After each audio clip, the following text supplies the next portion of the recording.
एक महिला का सवाल है मैथिली जी, आपको सदन में भेजा गया, कुछ तो बोलिए मैथिली जी, कुछ तो बोलिए, ऐसे लोग गलत समझेंगे। एक इतने संजीदे सवाल को आप लोग ऐसा मजाक बना देते हैं कि हर एक दिन उसी इंसान से बार बार सवाल। मैं महिला थी, आप उस दिन नहीं थे जब मैंने अपना बयान दिया। नहीं, अभी तक कोई कार्रवाई नहीं हुई, सवाल तो बनता है मैथिली जी, अभी तक कोई कार्रवाई नहीं हुई है। मैथिली ठाकुर एक बार फिर से जो है वो जा रही हैं और हम बातचीत करने का प्रयास करेंगे। मैथिली जी अब तो कुछ बोल दीजिए। मैथिली जी अभी तो समय है, मैथिली जी अब तो समय है ना, मैथिली जी अब तो बोल दीजिए। मैथिली जी कुछ नहीं बोलेंगे क्या? नीट छात्रा मामले पर कुछ भी बोलिए। एक महिला का सवाल है मैथिली जी, आपको सदन में भेजा गया, कुछ तो बोलिए मैथिली जी, कुछ तो बोलिए, ऐसे लोग गलत समझेंगे।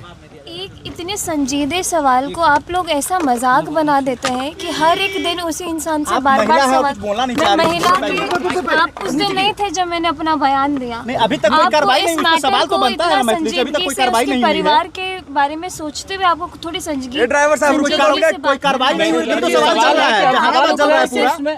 सिर्फ अपना माइक आईडी को मेंशन करने के लिए अगर आप हर एक इंसान से उसी तरीके से इतना हल्का बना रहे हैं सवाल क्यों नहीं कर रहे हैं इस पे? आप इसको लेकर के थोड़ा और सीरियस हुई कि ये एक बड़ा मामला है और बहुत गंभीर मामला है। मैथिली जी बेटी सुरक्षित नहीं है और इस पर कह रहे माइक आईडी लगा दे रहे। मैथिली जी सवाल ये है, कुछ आपका भी रिस्पांस बनता है। देखिए ये मैथिली ठाकुर हैं और ये कह रही हैं कि आप लोग जो है इस सवाल को इतना हाइप क्यों करें। बताइए, एक महिला का सवाल है और इनको सदन में भेजा गया, आप महिलाओं की बात नहीं कर रहे हो, कह रहे हैं कि इसको टीआरपी दे रहे हैं। एक बात बताइए, जब नीट छात्रा का मामला है, एक महिला है और महिला की जब बात आ रही है, पत्रकार जब सवाल पूछ रहा है तो आप उनको ही टारगेट कर रहे हैं, ये कैसे चलेगा? अगर आप गंभीर हैं, आप खुद अपने आप को गंभीर मानती है तो आप सदन में आवाज़ उठाइए, अपने सरकार से आप जवाब मांगिए कि जो नीट छात्रा के साथ जो घटना हुई अभी तक उस पर कार्रवाई क्यों नहीं हुई है। लगातार पटना पुलिस सिर्फ जो है प्रेस कॉन्फ्रेंस पे कॉन्फ्रेंस कर रही है, कल भी प्रेस कॉन्फ्रेंस पटना पुलिस का हुआ, लेकिन अभी तक कोई स्पष्ट रूप से ये जानकारी सामने नहीं आई कि नीट छात्रा के साथ जिसने इस घटना को अंजाम दिया वो शख्स कौन है।